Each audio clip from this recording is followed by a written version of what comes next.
रेहाना और रवि की शादी के वक्त रवि के पास कुछ नहीं था। रेहाना, तुमने मुझसे शादी करके एहसान किया है।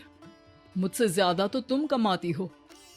अरे तो क्या हुआ, एक दिन आएगा रवि कि तुम खूब पैसा कमाओगे। मुझे तुम पर पूरा विश्वास है।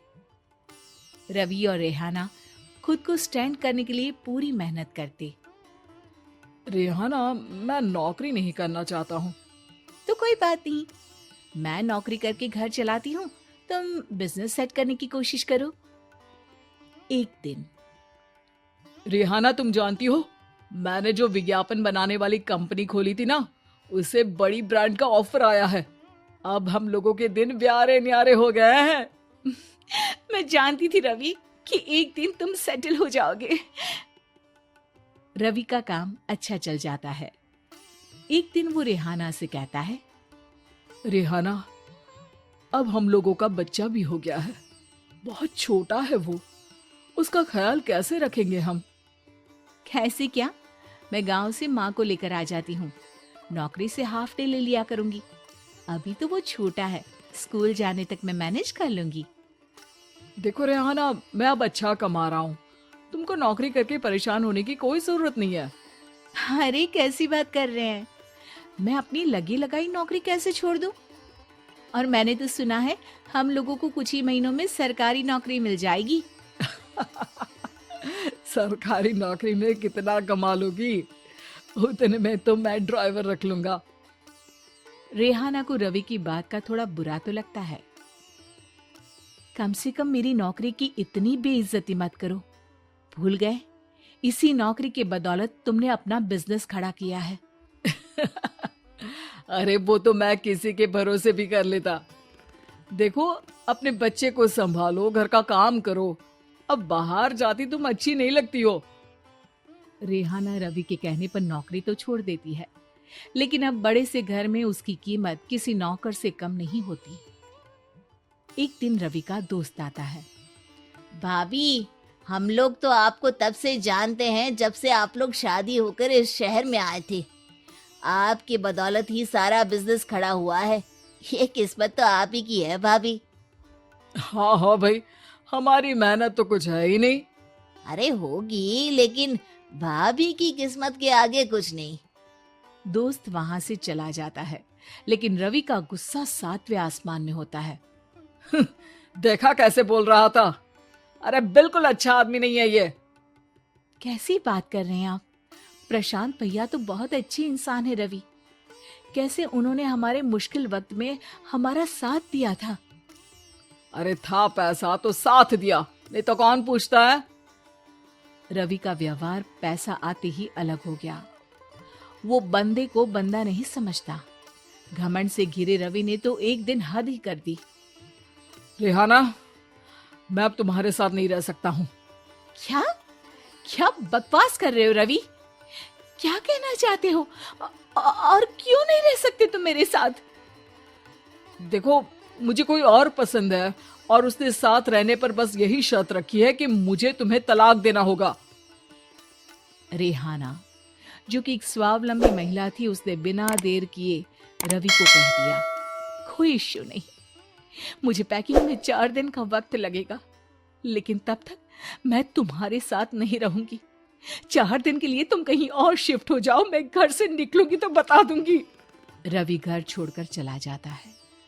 रेहाना को दुख होता है, वो रोती है, लेकिन व्यवहार से स्ट्रांग रेहाना को पति के वापस आने का और उसे सबक सिखाने का पूरा भरोसा था। फिर एक दिन, अरे शुशिका, कब शादी करोगी तुम मुझसे?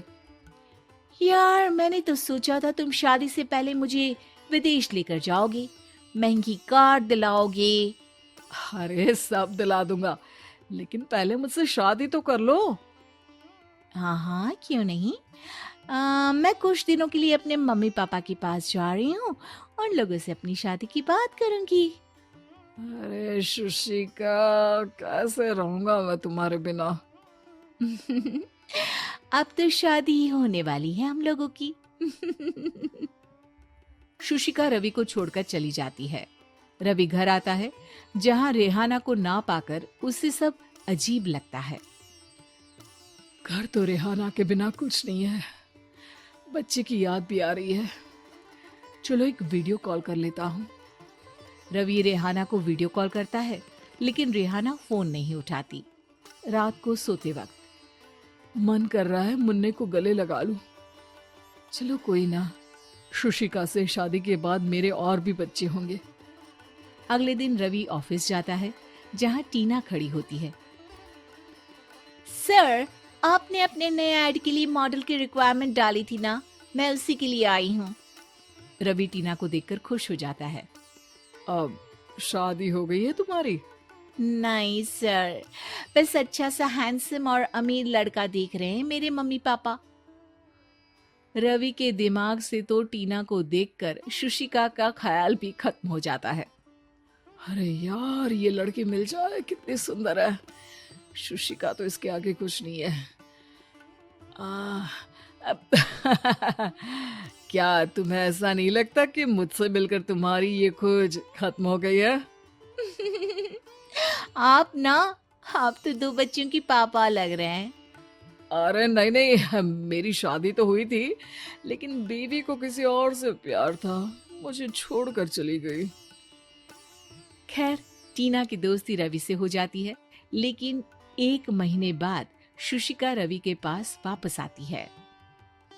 मेरे मम्मी पापा तुमसे मिलना चाहते हैं, लेकिन उन लोगों को ये मत बताना कि तुम पहले से शादीशुदा हो।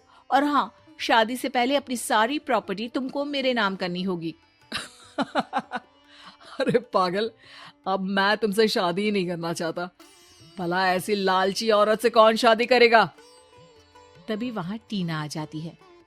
रवि, ये पागल सी औरत कौन है? देखो, तुमने ही कह दिया ना पागल, तो पागल ही है।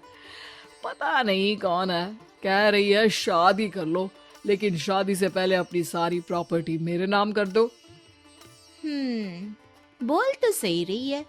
वैसे तुम जानती हो, मेरी एक सहेली है, उसके पति ने उसे पैसा आते ही छोड़ दिया, जबकि उसको खड़ा करने वाली ही मेरी सहेली थी। और मुझे भी भरोसा नहीं है, अगर मैं भी तुमसे शादी करूंगी तो तभी जब तुम मेरे नाम अपनी सारी प्रॉपर्टी कर दोगे। अरे हाँ, क्यों नहीं, बिल्कुल कर दूंगा। रवि और टीना की शादी की तारीख तय हो जाती है। वो अपनी सारी प्रॉपर्टी के कागज लेकर शादी वाली जगह पर पहुंचता है, लेकिन वहां टीना आती नहीं। रवि टीना को मैसेज करता है, कहाँ हो? सॉरी, मैं तुमसे शादी नहीं कर सकती, मुझे तुमसे भी ज्यादा पैसे वाला मिल गया। रवि को गुस्सा आ जाता है। वो गुस्से से सारा डेकोरेशन तोड़ रहा होता है कि वहां रेहाना आ जाती है। सर, क्या हो गया? क्या डेकोरेशन पसंद नहीं आई आपको? तुम यहाँ क्या कर रही हो? मैं यहाँ की डेकोरेटर हूँ। क्या आपको पसंद नहीं आई यहाँ की सजावट? रवि दौड़कर रेहाना के गले लग जाता है। मुझे माफ कर दो रेहाना। रवि रेहाना के गले लग जाता है और रेहाना टीना को थैंक्स का मैसेज करती है।